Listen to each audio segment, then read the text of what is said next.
নমস্কার বন্ধুরা, variety of cooking থেকে সবাইকে স্বাগত। আশা করি আপনারা সবাই খুব ভালো আছেন। আজকে আমি আপনাদের সাথে খুব মজার, খুব সাধারণ একটা টেস্টি রেসিপি আপনাদের সাথে শেয়ার করতে চলেছি।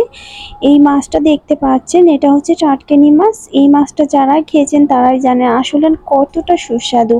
তো আজকে আমি বেগুন দিয়ে টাটকানি মাছের ঝোল করব। আশা করি রেসিপিটি আপনাদের কাছে খুব ভালো লাগবে। আর রেসিপিটি যদি ভালো লেগে থাকে তাহলে আমার চ্যানেলটিকে সাবস্ক্রাইব করুন, লাইক কমেন্ট শেয়ার করে আমার পাশে থাকুন। তো বন্ধুরা, আর দেরি না করে আজকের এই টাটকানি মাছের রেসিপিটা শুরু করব।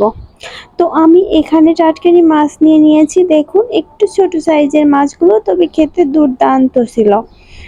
তো এই মাছগুলো দেখতে পাচ্ছেন, এই মাছগুলোকে আপনারা কে কি নামে চেনেন এটা আমাকে কমেন্ট করে জানাবেন, আর কে কোথা থেকে ভিডিওটি দেখছেন অবশ্যই জানাবেন। তো এই মাছগুলোকে এখন আমি একটু পরিমাণ মতো লবণ দিয়ে ভালো করে মেখে নেব। আমি একবারই হলুদটা দিয়ে দিচ্ছি না, আমি একটু লবণ দিয়ে মাছটা মেখে নিচ্ছি। যার কারণ লবণ দিয়ে মাছটা মেখে নেওয়ার পরে দেখবেন, একটু খেয়াল রাখবেন, মাছ থেকে জল ছেড়ে দেয়। তো এই জলের মধ্যে আবার হলুদটা দিলে আসলে হলুদটা অনেক বেশি লাগে আর ভালোও হয় না। তো আমি লবণটা মেখে নেওয়ার পরে এই মাছ থেকে যে জলটা বের হচ্ছে, এই জলটা আমি ফেলে দেব। তো দেখুন, সাথে সাথেই কতটা পরিমাণে জল চলে এসেছে। তো এবারে হলুদটা দিয়ে দেব।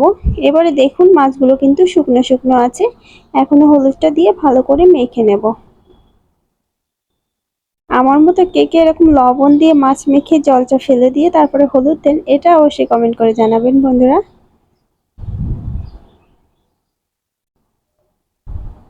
দেখুন, এবার হলুদটা ভালো মতো মেখে গেছে মাছের সাথে। তো আর দেরি না করে চুলায় চলে যাব, তবে তার আগে কি কি উপকরণ লাগছে সেগুলো একটু দেখিয়ে দেব। এখানে কিছু সবজি নিয়ে নিয়েছি বেগুন, এরকম আমি লম্বা লম্বা করে কেটে নিয়েছি। বেগুনটার সাইজটা ঠিক এরকমই ছিল, মাঝখান থেকে কাটিনি, পুরো বেগুনটা এভাবে চিকন করে কেটে নিয়েছি কাঁচামরিচ কুচি, ঝালটা অবশ্যই নিজেদের পছন্দ মতো দিয়ে দেবেন, কম বেশি করে। আর আলু নিয়েছি পেঁয়াজ কুচি, আলুটাও লম্বা করে কেটেছি। এবারে রান্নাটা শুরু করব। তো পরিমাণ মতো তেল দিয়ে ভালো করে গরম করে নিয়েছি, ধোঁয়া উঠছে কড়াই থেকে। এ পর্যায়ে আমি মাছগুলো ছেড়ে দিচ্ছি, এপিট ওপিট করে ভেজে নেব, খুব বেশি কড়া করে ভাজবো না। এভাবে রান্না করার সময় মাছটা অবশ্যই ভেজে রান্না করবেন। আর এই মাছটা কাঁচা রান্নার রেসিপি ঠিক আলাদা। এই মাছটা এভাবে খেতে হলে অবশ্যই এভাবে ভেজেই রান্না করবেন, একটু বেশি কড়া করবেন না, একটু অল্প করে ভেজে নেবেন। তো দেখুন, এরকম ভেজে নিয়েছি, আমি উঠিয়ে নিলাম। আরো কয়েকটা মাছ আছে, সেগুলোও ভেজে নেব। বন্ধুরা, আমার রেসিপিটি যদি ভালো লাগে তাহলে অবশ্যই লাইক কমেন্ট শেয়ার করবেন। তো মাছগুলো আমি উঠিয়ে নিচ্ছি।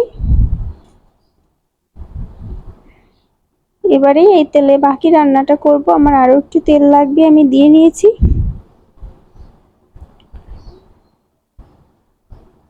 বন্ধুরা, সবার প্রথমে এখানে আমি গোটা জিরে ফোড়ন দিয়ে দিলাম। সাদা জিরে যেটা আছে, একটু পোড়া পোড়া করে ভেজে নেব, তাহলে ঝোলের স্বাদটা বেশি আসবে, মানে জিরের ফ্লেভারটা পাওয়া যাবে। তো এবারে দিয়ে দিচ্ছি পেঁয়াজ কুচি, বেশ অনেকটা পরিমাণে পেঁয়াজ নিয়েছি। আর দিয়ে দিলাম কাঁচা মরিচ মাঝখান থেকে চিড়ে রাখা। পেঁয়াজ আর মরিচটা একটু নরম নরম করে ভেজে নেব, আমি কিন্তু খুব বেশি কড়া করে ভেজে নেব না। একটু নরম করে ভেজে নিয়ে তার মধ্যে প্রথমে আলুগুলো দিয়ে দিলাম। আলুগুলো দিয়ে একটু মিশিয়ে নিলাম, এরপরে হলুদ আর লবণ দিয়ে অল্প কিছুক্ষণ ভেজে নেব।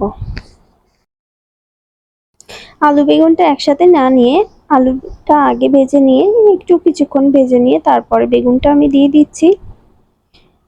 এতে করে দুইটা ভাজার ব্যালেন্সটা ঠিক থাকবে। বেগুনটা দিয়ে দেওয়ার পরে আরো একটু সামান্য হলুদ আর একটু সামান্য লবণ দেব। এবারে কিন্তু আলু বেগুনটা খুব সুন্দর করে ভেজে নেব, কাঁচা কাঁচা রাখবো না, একটু ভালো করেই ভেজে নেব। দেখুন, সবার কাছে পুরো ভিডিওটি দেখবার জন্য অনুরোধ রইল। বন্ধুরা, রেসিপিটি ভালো লাগলে একটা লাইক দিতে একদম ভুলবেন না। তো ভেজে নেওয়া হয়ে গিয়েছে, একটু জল দিয়ে দিলাম, ঝোলের যে জলটা সেটা, লবণ দিয়ে দিলাম, দিয়ে দিচ্ছি হলুদ গুঁড়ো, একটু নেড়ে ভালো করে মিশিয়ে দিলাম।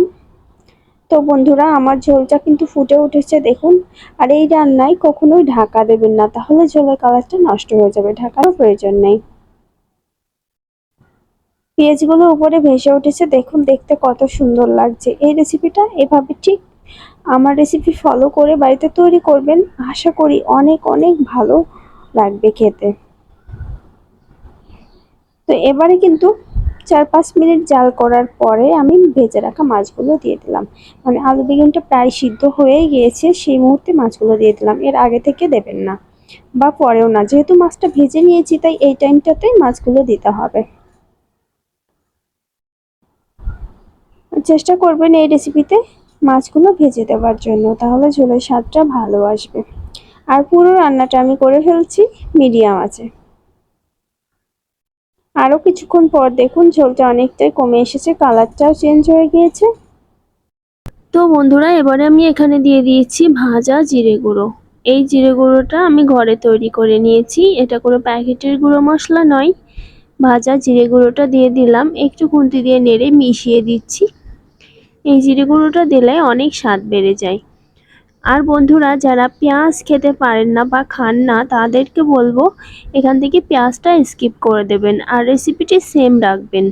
যেভাবে করেছি ঠিক সেভাবেই তৈরি করবেন, শুধু পেঁয়াজটা বাদ দিয়ে দেবেন, তাহলেও দুর্দান্ত লাগবে। তো জিরেটা দিয়ে দেওয়ার পর আমি আর 1 মিনিট মতো জাল করলাম। 1 মিনিট পর আমি চুলাটা অফ করে দেব। এবারে কিন্তু আমি নামিয়ে নেব। তো বন্ধুরা, দেখতেই পাচ্ছেন ঝোলের কালারটা কি সুন্দর চলে এসেছে, খেতেও অসাধারণ সুন্দর হয়েছে। আমার রেসিপিটি যার ভালো লাগবে সে অবশ্যই লাইক কমেন্ট শেয়ার করবেন, এবং যারা আমার নতুন বন্ধুরা আছেন এখনও আমার চ্যানেলটিকে সাবস্ক্রাইব করেননি তারা সাবস্ক্রাইব করে আমার সাথে থাকবেন। তো বন্ধুরা, আজকের মতো বিদায়, ভালো থাকবেন সবাই। রেসিপিটি কেমন লাগলো অবশ্যই কমেন্ট করে জানাবেন। ধন্যবাদ সবাইকে।